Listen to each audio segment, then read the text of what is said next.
Biocultores, buenas noches. Bienvenidos a una emisión más de Bioethics News y como cada lunes, ahora sí, gozamos con la grata presencia de nuestro querido profesor Pepe Arellano. Pepe, buenas noches. ¿Qué tal? Muy buenas noches a todas, a todos. Un privilegio, como siempre lo he sostenido, y por supuesto una dicha estar también compartiendo ideas contigo, doctora Netza, porque siempre las noticias en bioética merecen ser reflexionadas. Así es, mi querido Pepe. Y bueno, la primavera ha llegado ya, disfrutémosla y pues también con ese ánimo de renovación, de vida que la primavera siempre significa.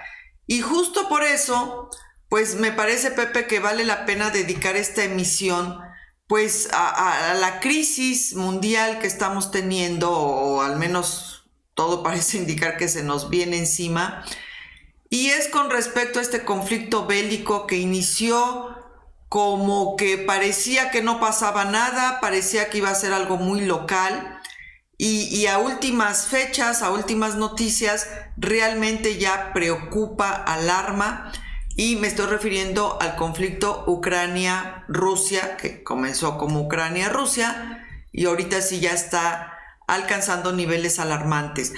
Y me gusta, y no es por esta situación peyorativa que de pronto surge ahí de que, claro, Ucrania como es parte de Europa, entonces sí merece atención, en cambio hay otros conflictos que están igual, pero no, como por ejemplo Palestina, etcétera, y no se le pone tanta atención. No es el hecho de esta cuestión de que, claro, como eres del club, entonces sí merece atención, sino que desgraciadamente el punto es que a diferencia de otros conflictos, este en particular sí está logrando alcanzar una dimensión geopolítica que acaba abarcando a todo el mundo. O sea, aquí, ahora sí que no es porque Ucrania pertenezca al club de los de elite, sino por el impacto que está teniendo. Creo que ahí es donde está el punto. Y me parece, Pepe, que como buenos biocultores que somos y bioeticistas, justo hacer un ejercicio de análisis inter y transdisciplinar de un evento bélico, pues es exactamente lo que nos permite no solo reflexionar, sino en un momento dado, pues aunque parezca que no es posible, hacer alguna aportación. Pepe. Sí, de hecho, creo que una de las primeras sentencias cuando hablamos de conflictos bélicos es que toda guerra de entrada es obviamente indeseable, es una cuestión inmoral. Y que lamentablemente, doctora Netza, una guerra no necesariamente la va a ganar aquel que tenga la justicia o los reclamos o las razones para invadir o defenderse o provocar una guerra, sino quien tiene pues, el mayor poderío militar, ¿no? Ese es lo lamentable de toda guerra, no gana en realidad alguien por una cuestión de justicia, sino la balanza se inclina pues aquel quien tiene mayor potencial militar.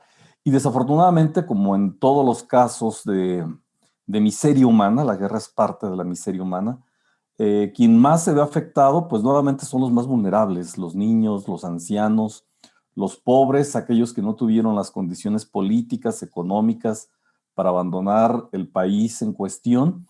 Y por la otra parte están todos los dilemas que surgen al interior de la denominada ética militar, ¿no? Ahora que lo estabas comentando, lo primero que a mí me llega en el terreno de la ética y de la moral es qué pasa por la mente de aquellos soldados, de aquellos que accionan armas en contra de civiles, que es uno de los principales códigos en un conflicto armado, el no atacar a civiles, ¿no? Eh, ¿Qué es lo que ocurre? ¿Qué es lo que pasa? Y bueno, se habla de valores militares como la lealtad, la obediencia, una obediencia ciega, ¿no? Y por supuesto también viene a marcar el derrotero sobre qué estamos pasando como civilización, si en realidad nuestra civilización ha avanzado o si los conflictos bélicos, y esa es otra de las grandes preguntas, ¿no? Van acompañados justamente del resurgimiento de una civilización. Vaya, cualquiera de los hilos que toquemos nos daría pues para todo un programa. Doctora Netza. Así es, Pepe. Aquí yo creo que comenzar con esta cuestión de lo interdisciplinar y entender que un conflicto bélico siempre tiene implicaciones en varias áreas, en lo económico, en lo político, en lo legal, en lo ético, en lo científico.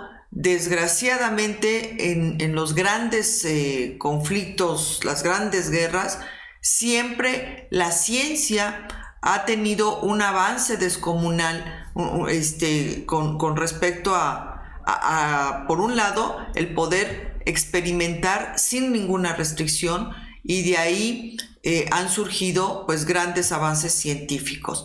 Entonces, para mal, pero en algunos aspectos para bien, las guerras siempre han representado cambios. El punto es el modo, o sea, la forma en que estos cambios de pronto se llegan a cuajar.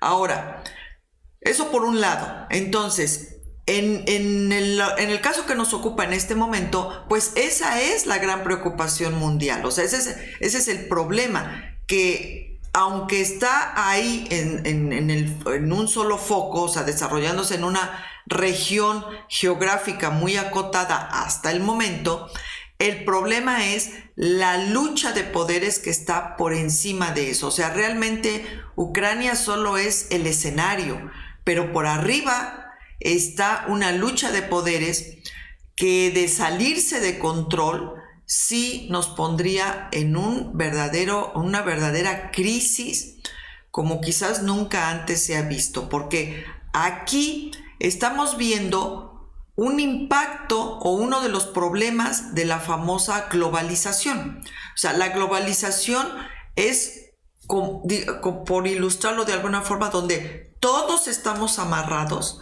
a nivel económico. O sea, la globalización es por la cuestión económica, donde es como este juego de dominó, donde están todos paraditos, todas las fichas paraditas, y donde empujas una y ¡fum!, se van todas las demás para abajo. Bueno, eso es la globalización, donde si una economía de algún bloque se ve afectada, en automático todas las demás economías se pueden ver afectadas. Entonces, aquí el punto es que la globalización, que empezó con la cuestión, el enlace económico, pues también ya se volvió un enlace, un amarre político y un amarre, ¿cómo se llama?, ecológico hasta cierto punto. ¿En qué sentido? Político es de que en automático se crean bandos. O sea, ya ahorita estamos viendo que hasta Suiza, que era el epítome de la neutralidad, era realmente una entidad que jamás de los jamases había participado, ha tomado postura más bien con respecto a un evento bélico. Bueno, pues por primera vez en la historia se demarcó, se marcó y se puso del lado de la OTAN y Ucrania, por lo tanto. Y todo estaba muy bien, porque se veía una fuerza mundial que estaba empujando a Rusia hacia la reconsideración. Se había logrado ya un primer acuerdo diplomático que pues de alguna forma ponía a Ucrania en una posibilidad de cerrar este conflicto de forma más breve, cuando de pronto brinca China. Y ahí es donde les digo, ahí es donde empieza la bronca de la globalización. Y brinca China, y desgraciadamente brinca del lado de Rusia. Si China se posiciona como aliado de Rusia, realmente el resto del mundo simplemente vamos a ver una serie de repercusiones a todos los niveles, que me parece que sí ya nos va a poner en otro tono y hasta en otros riesgos. Y mencioné lo ecológico porque de pronto dicen, bueno, ¿y lo ecológico qué tiene que ver en todo esto? en el sentido de que desgraciadamente las guerras biológicas, o mejor dicho, el uso de agentes biológicos, ya no son cuestión de fantasía ni de ciencia ficción. Ya es posible que en este tipo de conflictos, en este tipo de guerras, pues el uso de agentes biológicos ya simplemente no se tenga escrúpulo, no se vea, no se mida la situación y pues nos suelten otra tanda de lo que a ustedes se les ocurra para simplemente, como bien decías, Pepe, una guerra, entender que una guerra no se busca mediación, una guerra es a ver quién gana. Pepe. Sí, bueno, lo que comentaban, ¿no? El establecimiento de la guerra la podemos rastrear desde toda la historia de la humanidad, que ha estado plagada por guerras. Recordemos la propia conquista de estas nuevas tierras por parte de los europeos, de ese encontronazo y ese derramamiento de sangre impresionante que se da. Tenemos guerras que pueden ser consideradas como justas, como el caso de la independencia de México, ¿no? Que deriva justamente del hartazgo, de la explotación, de la esclavitud, ¿no? La propia guerra que emprenden los movimientos de las gentes de color. Tenemos guerras propiciadas justamente por este abandono de la población por las clases políticas. Pensemos en la guerra de la Revolución. Tenemos guerras absurdas, como pudiera ser calificada la guerra contra el narcotráfico, la mal denominada guerra contra el narcotráfico. Y ahora, como tú bien lo indicas, tenemos ahora en el contexto del siglo XXI y que volteamos un poquito hacia el siglo XX, que fue denominado como el siglo de las guerras. El siglo XX fue esta primera aproximación de esta globalización de la cual nos comentas, con la Primera Guerra Mundial de 1914 o la de 1945, de la que generalmente se habla mucho más que la Primera Guerra Mundial, sobre todo por este contexto ya mucho más globalizado, en donde aparecen otro tipo de fenómenos, como es no solamente la guerra armada, sino la guerra de los medios, ¿no? Hasta donde la única información que nosotros estamos recibiendo es justamente la de una visión occidental, y por el otro lado, pues todas las críticas que aparecen del lado de Rusia respecto de cómo la información ha sido totalmente ocultada y censurada. En estos días, nos recuerda la semana pasada, en un programa de televisión ruso, aparece una mujer, una persona con un cartel diciendo no a la guerra, y pues todo el mundo esperaba lo peor para ella, ¿no? Parece que duró allí en una detenida y interrogada alrededor de 14 horas, pero en efecto las voces de protesta frente a cualquier tipo de guerra, pues la encontramos independientemente de si es Rusia, si es China, si es Latinoamérica y demás.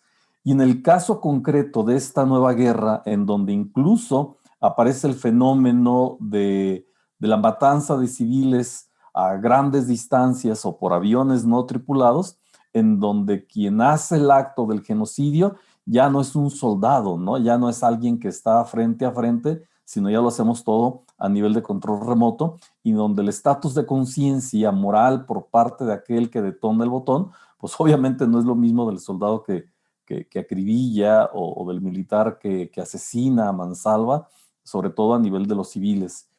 ¿Hasta dónde una guerra, y esa es mi gran pregunta, doctora Netza, o cuáles serían los criterios para que en realidad una guerra pueda ser legítima?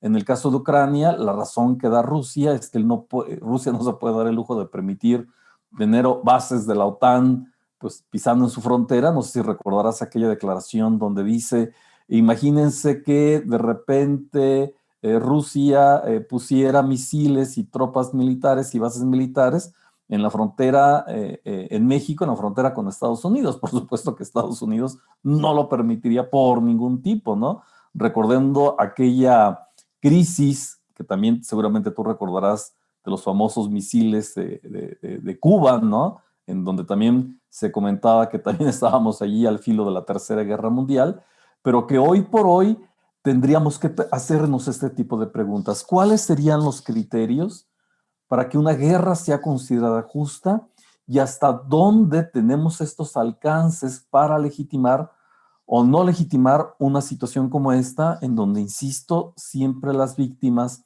pues como en toda historia de terror, pues serán los menos favorecidos, doctora Netza.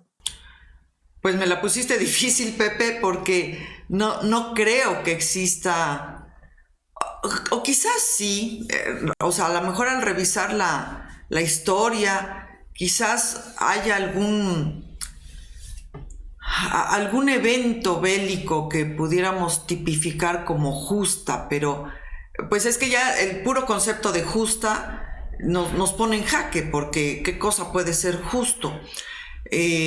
Porque incluso pensando en la reacción de defensa del otro, pues el hecho de que te tengas que estar defendiendo ya no es justo, o sea, ya significa que alguien con más poder pues se te fue encima y te llevó al tenor de tener que defenderte, entonces ya desde ahí pues ya no hay justo.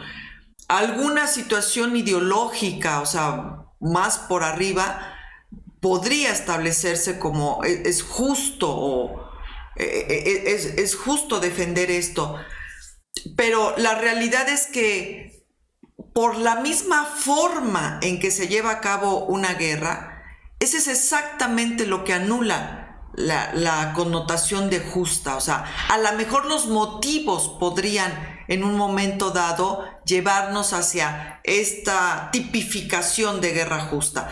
El problema son las formas.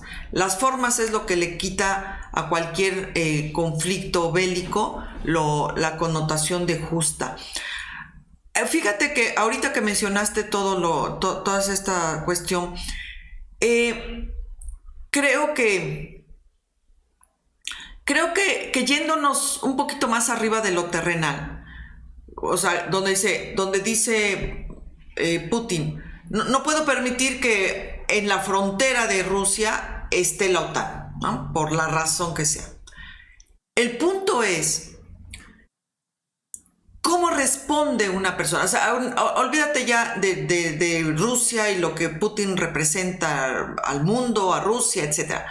El hombre, o sea, la persona, o sea, hablando aquí un poco de lo ético, la dimensión ética de alguien. Cualquier persona, Pepe, cualquiera, a lo mejor, bueno, sí, pero una cosa es yo como individuo y otra cosa es lo que yo represento como individuo. Aún así, tú como persona, o sea, la persona, el individuo solo consigo mismo, solo ante una situación, solo tiene dos formas de responder, Pepe, y solo dos, no hay opción C, y es desde el miedo o desde la seguridad. Algunos lo connotan como desde el amor, pero no quiero usar ese término para que no se romantice demasiado el asunto, sino desde el miedo o desde la seguridad. Y Putin eligió responder desde el miedo. Y eso es exactamente lo que rompe una figura que si algo lo distinguía, era precisamente esa noción de seguridad que daba al mundo. O sea, un hombre que cuando uno lee su biografía, bueno, no existe la biografía, pero cuando uno más o menos le rasca y ve uno su biografía, pues una persona de origen humilde que se fue forjando, que tuvo que participar ahora sí que en actividades no gratas para sobrevivir a un régimen, que tuvo que ir escalando y que ya que logró niveles de poder altos, pues se distinguía ahora sí que por un lado, por cultivar su lado humanístico, músico, pintor, karateca, un hombre culto, preparado, en fin, y del otro lado, un gobernante que trataba o había sabido equilibrar las cuestiones al interior de su país. Si bien había un cierto control más o menos rígido, pero también, por ejemplo, en el caso de las cuestiones de homosexualidad, etcétera, nadie en Rusia era agredido o lo que sea por ser homosexual o transgénero o lo que sea, porque había un respeto absoluto hacia estas cuestiones. Entonces, un hombre que era adorado por su pueblo, por la forma en que gobernaba al interior, y que había sabido posicionarse en el exterior, aunque tenía sus asegúnes, no era una persona que se distinguía por su fineza en cuestión de la interacción internacional, bastante majaderito en algunos aspectos, pero en lo que cabe había sabido mantener una respetabilidad al interior y al exterior. Y de pronto la vida, el destino, lo que tú quieras, lo pone en una situación que le exige responder como individuo. Aquí el sentido, el ethos de la persona, estamos apelando al ethos de la persona, y ese ethos, Pepe, decide responder desde el miedo. Porque antes de todo esto, pudo haber iniciado una serie de gestiones diplomáticas, de condicionamientos a Ucrania, de negociaciones con Ucrania, haber creado un cerco de seguridad para Rusia, aun cuando la OTAN estuviera casi con un pie tocando Rusia. Pudo haber hecho 1000 cosas, y él eligió, el ethos de ese hombre eligió reaccionar, responder desde el miedo. Y aquí es donde entra esta pequeña reflexión que yo quisiera, o esta pequeña línea que yo quisiera dejar acá. Siempre que elijamos, porque esto es a tono universal en este momento y a tono local, individual de nuestro microcosmos, o sea, siempre que elijamos responder desde el miedo ante lo que tengamos enfrente, Pepe, las consecuencias, tanto para uno como para los demás, van a ser catastróficas. O sea, en nuestro microcosmos, cada vez que elijamos responder desde el miedo, va a haber consecuencias no deseables. Y Putin, al haber elegido responder desde el miedo, y en comparación, podríamos poner la reacción de John F. Kennedy cuando le pusieron los misiles casi enfrente, que es lo que tú mencionabas, esta crisis en Cuba de la bahía de Cochinitos por los misiles rusos ahí. Ahí tenemos la respuesta que se dio desde la seguridad. O sea, y aquí estamos teniendo la respuesta que se está dando desde el miedo. Resultado: una figura desdibujada, una crítica mundial severa, que sus propios compatriotas ya están subiéndosele a la barba, y que independientemente de cómo se resuelva esto, es un hecho que Putin tiró a la basura, porque va a salir, o sea, de esto no va a salir bien librado. Putin como persona no va a salir bien librado de esto, aún suponiendo que China se vuelva su aliado incondicional y sean los grandes vencedores de este conflicto. Aún así, a nivel persona, es un hecho que no va a salir del lado grandioso de la historia, y ahí es donde vemos una ilustración gráfica de cuando tu propio ethos te traiciona. Pepe. Aquí lo primero que me vino a la memoria es este maravilloso texto que habría que volver a recuperar, que es Eichmann en Jerusalén, de Hannah Arendt, donde justamente se plantea hasta dónde una persona en tiempos de guerra pone su moral entre paréntesis, ¿no? Por aquello de que la guerra pone entre paréntesis las cuestiones morales, ¿no? Lo cual yo estoy totalmente en contra. Al contrario, la guerra debería de enfatizar la conciencia, el ethos de una persona, sobre todo el combatiente, y no dejarse, y más, no solamente del soldado de a pie, sino de los grandes líderes, como el caso que estás tocando de Putin, ¿no? Y también hablar en ese sentido de cómo se forja, cómo a partir de la forja del carácter de una sola persona que es líder en su país, se deriva también el ejemplo desafortunado hacia otros más, ¿no? Ahí no solamente hay un daño a nivel mundial, a nivel de otro país, sino también Putin está en su momento pues dañando la estructura moral, el ethos de sus propios ciudadanos, que ahora protestan, que son detenidos, que son amagados, pero que lamentablemente, y eso también hay que decirlo, pues hay quien fervientemente lo apoyaría, ¿no?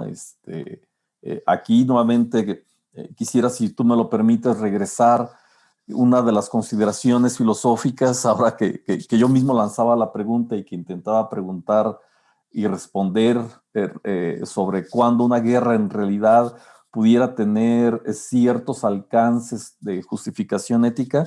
Me viene a la memoria aquella frase de San Agustín que escribe en Ad Bonifacium, de que no se busca la paz para mover la guerra, sino que se infiere la guerra para conseguir la paz. San Agustín hablaba de que habría que ser pacífico combatiendo para que con la victoria haya aportes de utilidad de la paz, incluso de aquellos a quienes combates. Y por otra parte, híjole, cuántos temas. Decir, por ejemplo, que respecto del Tratado de Ginebra y de la propia declaración de la ONU, pues existen aspectos que no debemos de olvidar dentro de un conflicto bélico, ¿no? Que es la necesidad, la proporcionalidad y la discriminación. Creo que tendríamos también que hacer un programa sobre esos tres conceptos, doctora Netza, debido al primero a la necesidad, que es en una guerra, pues no puedes destruir a diestra y siniestra la propiedad, la vida, la infraestructura de un país, y que de hacerlo pues ya es totalmente reprobable. Estamos viendo cómo se están bombardeando centros culturales, hospitales, edificios de civiles, que va en contra justamente de esta necesidad. La segunda es de la proporcionalidad, ¿no? Esto es la cantidad de destrucción permitida para obtener un objetivo militar debe ser proporcional a la importancia del objetivo militar. Y de repente es donde aparecen justamente los genocidios, ¿no? Matar a civiles solamente por matar a civiles, lo cual nos lleva a la tercera, que es justamente la discriminación. No es lo mismo un combatiente, un soldado del otro ejército, como lo he referido, que el hombre de a pie. El hombre de a pie, el ciudadano común, goza de esta inmunidad de los no combatientes. Y creo que estos dos momentos, el de la necesidad, la proporcionalidad y la discriminación, es justamente la parte ética que a Putin se le ha olvidado, que seguramente, por supuesto, lo debe de conocer. No se puede apelar aquí a ignorancia, ¿no? O a obediencia, como en el caso de Eichmann, que declaraba de que cuando le preguntan, oiga, ¿y usted por qué cometió genocidios? Porque yo soy un hombre de bien, porque soy un buen ciudadano y porque respeto las leyes de mi país. Pues no, vaya, la capacidad de pensar sobre lo que estamos haciendo, incluso dentro de un conflicto armado, no elimina la moral, sino que en todo caso la deberíamos de enfatizar, y creo que ese es el gran aporte de la bioética para reflexionar sobre este contexto. Doctora Netza.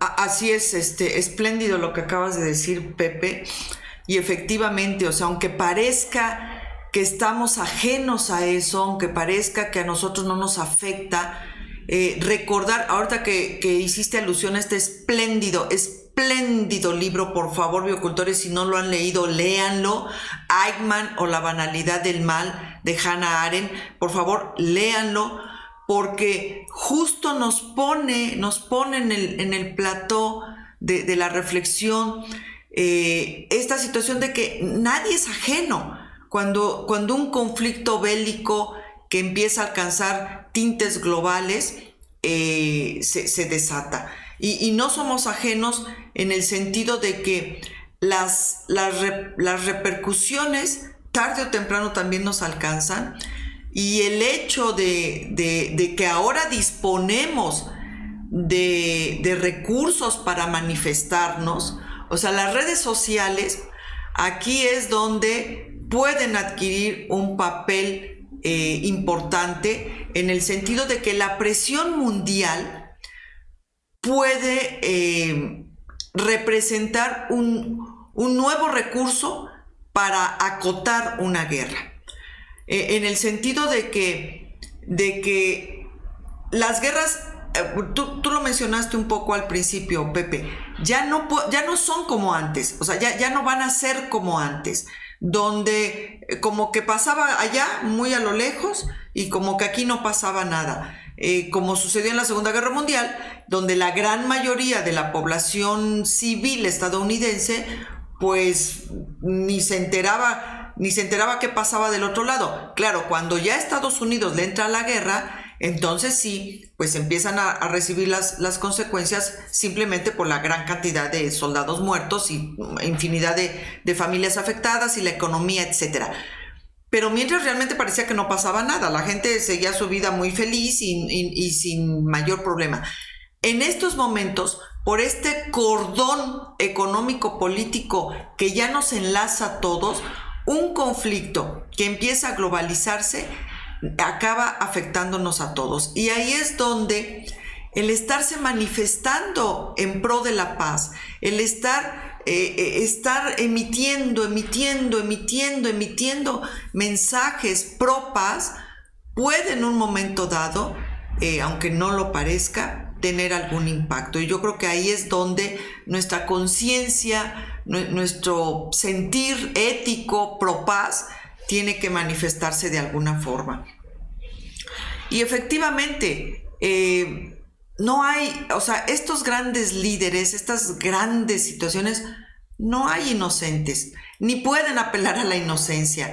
Y aquí simplemente, Pepe, estamos viendo una enorme incapacidad para elegir la diplomacia, elegir otros medios de contender con una situación que pues ciertamente representaba pues algún riesgo para Rusia, o ni siquiera lo sabemos, porque pudo haber representado simplemente una tensión que no pasara a mayores, pero desgraciadamente Putin eligió verlo como cuando ves una sombra sospechosa y todavía no sabes ni si es familiar o enemigo y disparas.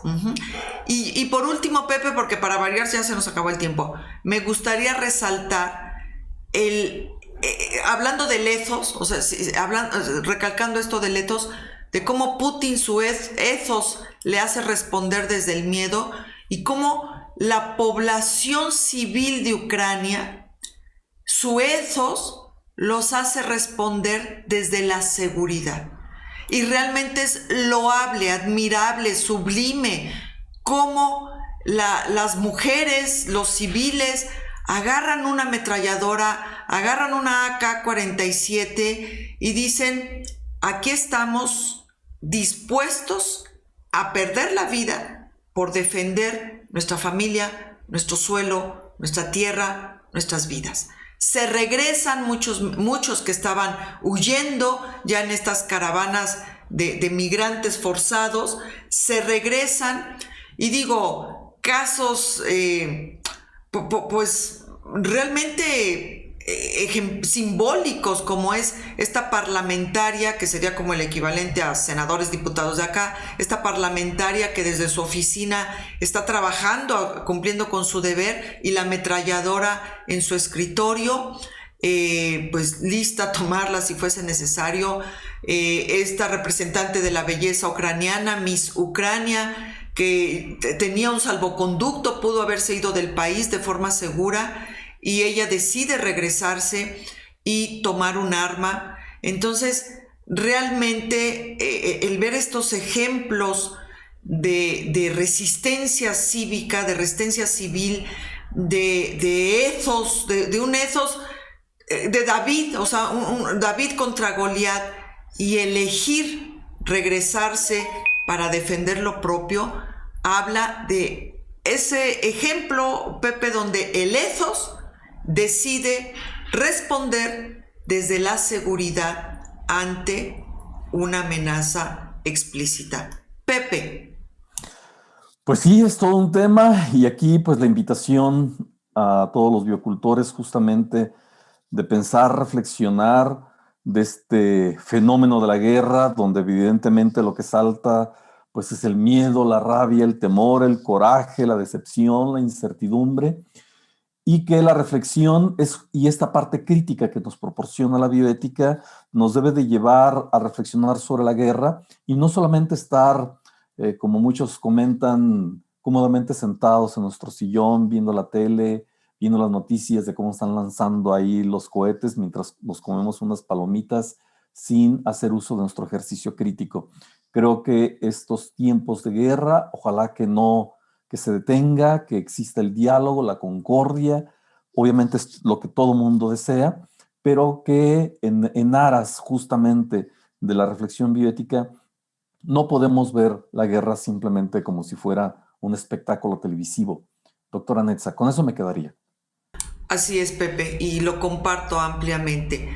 Biocultores, ejercitemos el ethos, porque Pepe ilustró muchas guerras globales que involucran países, pero en realidad existen muchos tipos de guerra y la primera es contra nosotros mismos. La primera guerra que cualquier ser humano libra es contra sí mismo, y creo que ahí es donde entra la importancia de estar ejercitando la reflexión, el sentido crítico, para ir venciendo primero la guerra contra uno mismo, después las microguerras que nosotros enfrentamos dentro de nuestro devenir personal, y finalmente saber qué hacer, saber qué poder aportar cuando una guerra de este tamaño amenaza pues el equilibrio mundial. Pepe, gracias por esta tremenda reflexión que hoy nos aportaste. Y biocultores, ejercitemos el ethos para que el ethos siempre esté listo para responder desde la seguridad y evitar que responda desde el miedo. Hasta la siguiente, Pepe, nos vemos, gracias. Hasta la siguiente, biocultores. Y recuerden, por el bienestar de todos, y de verdad, ahora sí por el bienestar de todos, cultivemos bioética. Gracias, buenas noches.